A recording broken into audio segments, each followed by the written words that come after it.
26 ሳምንቱ ነው። አንድ ልጅ ነው 26 ነው አለ ልጅ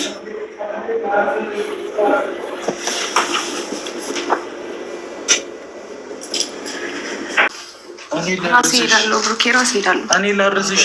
ራሴ ሄዳለሁ። እሺ እኔ ላርስሽ። አንቺ ጋር አሁን እንደዚህ እያልኩ ወሬ ማብዛት አልፈልግም። አልትራሳውንድ እንድትታይ ይፈልጋሉ። ምን ማለት ነው?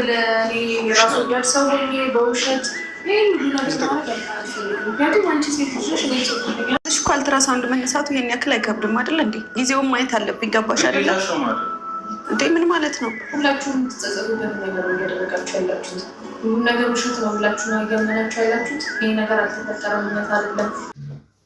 በጣም ያሳዝናል። ልጅቷ እርጉዝ አይደለችም ብዬ ብላችሁ ደስ ይለኛል። ነገር ግን ልጅቷ እርጉዝ ናት፣ ያውም የ26 ሳምንት እርጉዝ ናት። ይሄን ያልኩት እኔ አይደለም ዶክተሩ እራሱ ቡርኬ ሀይሚ ልጅቷን ሐኪም ቤት ወስደው አንተራሳውንድ አስመርምረዋት ማለት አንተራሳውንድ አስነስተዋት ልጅቷ እርጉዝ ናት ማለት ነው።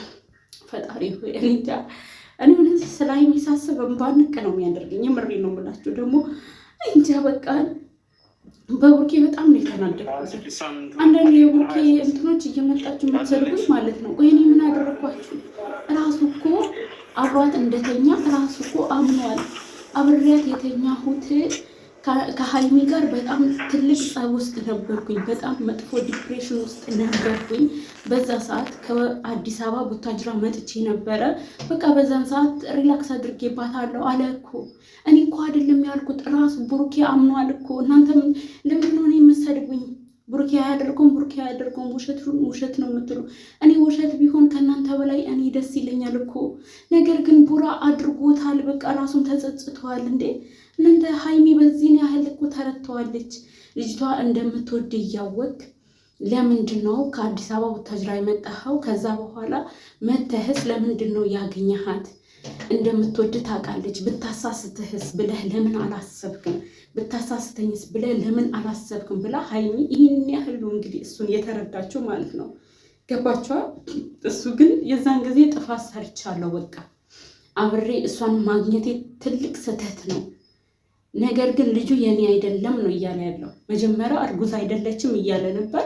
ይኸው ልጅቷ ሲጀምር ይኸውላችሁ እኔ እርጉዞኛ አይቼዋለሁኝ። የእርጉዝ ሆድ ማለት ነው ጥቁር እንትን አለ፣ መስመር አለ፣ ቀጥታ ጥቁር መስመር። እሱ ወሩ በገፋ ቁጥር ያ እንትን ወደ ላይ እየሄደ ነው።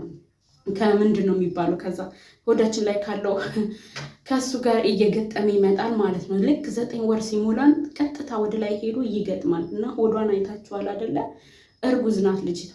ገባችኋ? አሁን እኔ ግራ የገባኝ አሁን ጠዋትም የለቀኩት ቪዲዮ ላይ አይታችኋል። የቡርኬ ጓደኛ ልጅቷ ከሁሉም ነው የምትወጣው።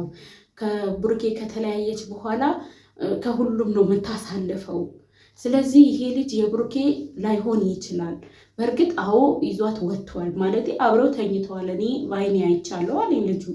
ነገር ግን ልጁ የቡርኬ ይሁን አይሁን እማውቀው ነገር የለም ብሏል። ልጅቷም ደግሞ እርጉዝ ናት። እያያችሁ እንደናንተ የእርጉዝ ፊዚካል አታውቁም እንዴ? የእርጉዝ ቁመና አታውቁም? ልጅቷ እኮ ተነፋፍታለች። ሆዷ አንተራሳውንድ ራሱ እንትን ሲላት ሆዷ ጥቁር ሆኖ ወደ ላይ እየወጣ ነው ማለት ነው። ከእምብርት ጋር ነው የሚያያዘው። አሁን ሰው እንትን ቅድም ያልኳችሁ ነገር ይሄ ጥቁሩ እንትን መስመር ነገር ማለት ነው። ልክ በየወሩ ሲገፋ ሄዶ ከምን ይገጥማል? ከእምብርቱ ጋር ማለት ነው። እና ልጅቷ ድብን ያለ እርጉዝ ናት። ሀይሚ ይሄንንም በስነስርዓት አረጋግጣለች። ምናልባት ዶክተሩ ዋሽቶ ነው፣ ዶክተሩ ብር ተቀብሎ ነው ልትሉ ትችላላችሁ። እራሳቸው ሀይሚ ቡርኬ ሚፍታህ ወደሚያውቁት ዶክተር ነው ልጅቷን ይዘው የሄዱት። ልጅቷም ደግሞ በሙሉ ኮንፊደንስ እርግዝና ስታውቁ ትጸጸታላችሁ፣ የምትጸጸቱበትን ነገር ደግሞ እንዳታደርጉ እያለች ነበረ። ያ ማለት አሁንም ልጅቷ በድጋሚ ስነግራችሁ ያሳዝናል፣ ግን እርጉዝ ናት። በቃ ቡርኬ አድርጎታል። በቃ ይሄንን ቢመራችሁ ዋጡ። አሁን ቡርኬ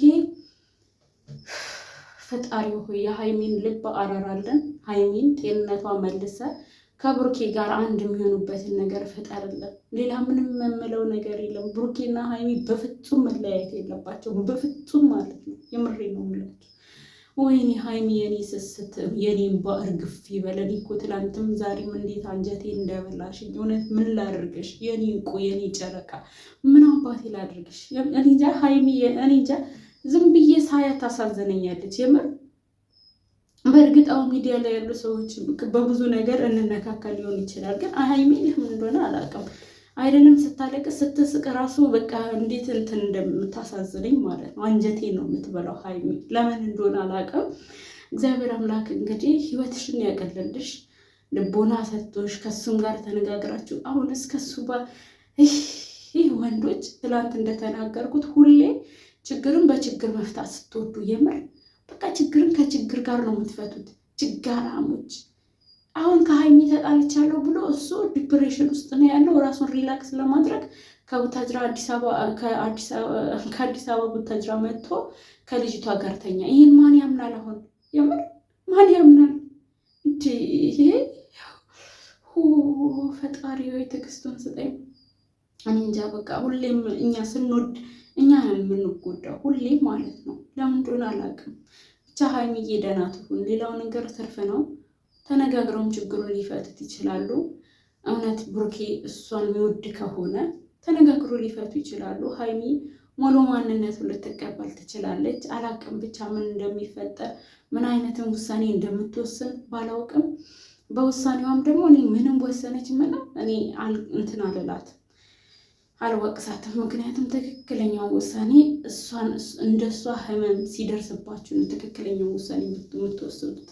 በጥፊ የምትመታው ብትሰድበው፣ ብትለየው፣ የፈለገ ነገር ብታደርገው ከዚህ በኋላ ምንም አልፈርድባትም። ምንም ነገር ሀይሚ በቃ ተሰብራለች፣ ተጎታለች፣ ተከታለች። ይቅር ራሱ ብላው ብትኖር እንዴት ነው አቅፋው የምትተኛው?